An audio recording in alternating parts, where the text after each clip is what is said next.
My best friend supported my abortion and even went with me to the clinic, but the next morning my pill was gone, and when I confronted her, she completely lost it and posted my business online while calling me a baby killer. My 21F best friend Sarah, 20F, and I have been friends since she was a freshman and I was a sophomore at our college, about 2 years since I met her. We were assigned to be roommates and got along great and decided to room together for the next year, my junior year.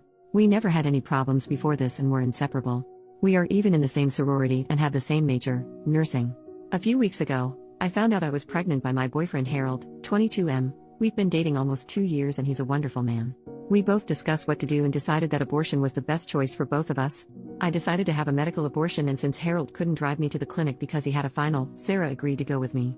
Sarah was originally very supportive and held my hand as I took the first pill in the office. She was in the room when the doctor explained that I should take the second pill after 24 hours and that I would have to do it at home.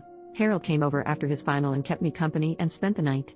After a night of cramping and bleeding, I woke up yesterday morning to find that the second pill was missing from its pack. I put the pill on my nightstand so that I wouldn't lose it. The pack was still there, but the pill was missing. Sarah is the only one with access to my room. We have separate rooms but share everything else.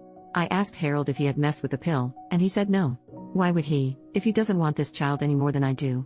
So that left Sarah as a suspect, so I waited until she woke up to ask her about it. That's when she flipped the heck out. She started screaming at me how I was a baby unaliver and that she hopes I bleed out from the abortion. Then she told me that she had a dream that my child would grow up to cure Ebola. I could not make this up, and that she threw away my pill to protect my child, as well as the extra birth control packs I had gotten from the school nurse to last over the summer. She took photos and uploaded them to Facebook with the caption, "OP is a baby killing WHRE who can't keep her legs shut." Luckily, all of her friends and our sorority sisters instantly defended me and told her how crazy she was. Reddit, I'm stuck in the same room as her for all of our summer classes, which will last until July. We are in the same sorority, we'll have to see each other twice a week until I graduate. Is there anything I can do legally? Is what she posted online illegal? She is a nursing major in clinicals? I'm so freaking confused. Edit, I've already gotten another pill. Second edit, sorority just texted me. The last meeting of the year will be concerning Sarah's violation of the sorority code of conduct. Apparently this is not the first time this has happened. Majority vote decides on whether she's kicked out or not. Update, 2 days later, I will try to make this as clear as possible, even though I'm typing it during a work break. Immediately after I posted on Reddit, a lot of you had the same advice to report her to the nursing board, residence life, the nursing department at our college, to the police, to the sorority, and to her parents. I decided to report her to all of the above while hiding at the sorority house. Early yesterday morning was when Sarah made her Facebook post about me, and it took only until after lunch for my sorority sisters to start texting me like crazy. This was not the first time that Sarah had shamed another sorority sister for having an abortion, and that particular woman, we will call her Emily, was one of the highest ranking members.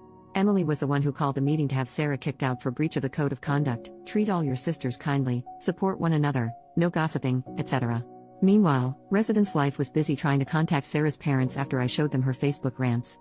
After the sorority contacted Sarah, she flipped out yet again on Facebook and started to rant about how she wanted to die. The RA on duty, also one of my good friends, had decided to go speak to her to see if they could help. At this point, it was clear to everyone that Sarah was not right in the head, because she was screaming at her through the door crack. Sarah refused to answer the door, so the RA decided to escalate it higher and no one saw Sarah until the sorority meeting. At the meeting, everything seemed to be okay. Sarah was the last person to arrive and she just took her seat and acted normal. It was eerie to see her gush over everyone only hours after she pulled her stunt. Only about half of the sorority was present, but the president decided to proceed regardless.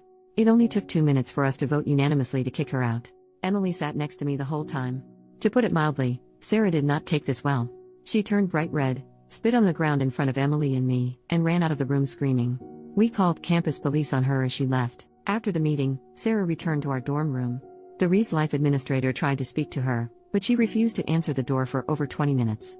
They had to call the police to kick down the door because she was holding the handle on the inside so they couldn't unlock the door.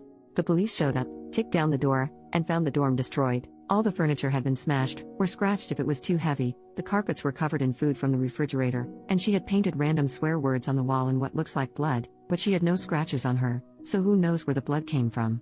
They found photos of Harold covered in lipstick in her purse. This wasn't like a kiss mark from lipstick, but more like she used a lipstick to entirely cover Harold's face like a crayon. She resisted the police trying to peacefully convince her to accompany them to the hospital.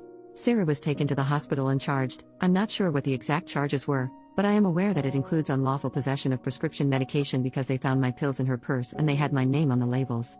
She is still in a hospital today undergoing a psych evaluation. The hospital, Sarah and I were both interns working for the hospital that operates the pregnancy clinic. I reported her to HR for theft, harassment, and privacy violations along with giving them screenshots from Facebook. As of this morning, Sarah did not turn up for work, so she was terminated for no call, no show. HR had me in their office for an hour this morning asking if I would like to press for a HIPAA investigation. It turns out that some of her Facebook rants had information that could only be obtained through patient records. I have no idea what information it was since it was the HR lady who found it. I said yes, because there's no way it would hurt for Sarah to be investigated. HR also notified the nursing board and the nursing department at my college independently of my reports.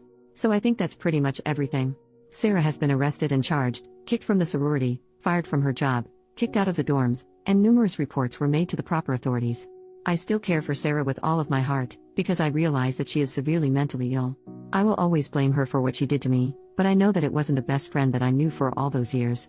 It was a different person who did that to me. I am feeling physically fine after all of this. Harold and I are talking about getting an apartment off campus together. If that doesn't work out, I will stay in the sorority house. Sarah's parents have promised to pay me back for the abortion costs, $400, because they know I didn't do anything wrong. I'm grateful that I have their support. Edit. A lot of you think that I was too extreme, but there was nothing I could have done to make her get help. I miss my best friend more than any of you critics could ever realize. Don't judge me for doing what was best for everyone involved, including myself. Her right to sympathy ended when she deliberately chose to steal from me, slander my name, destroy my laptop and possessions, and when she refused help from everyone who tried to help.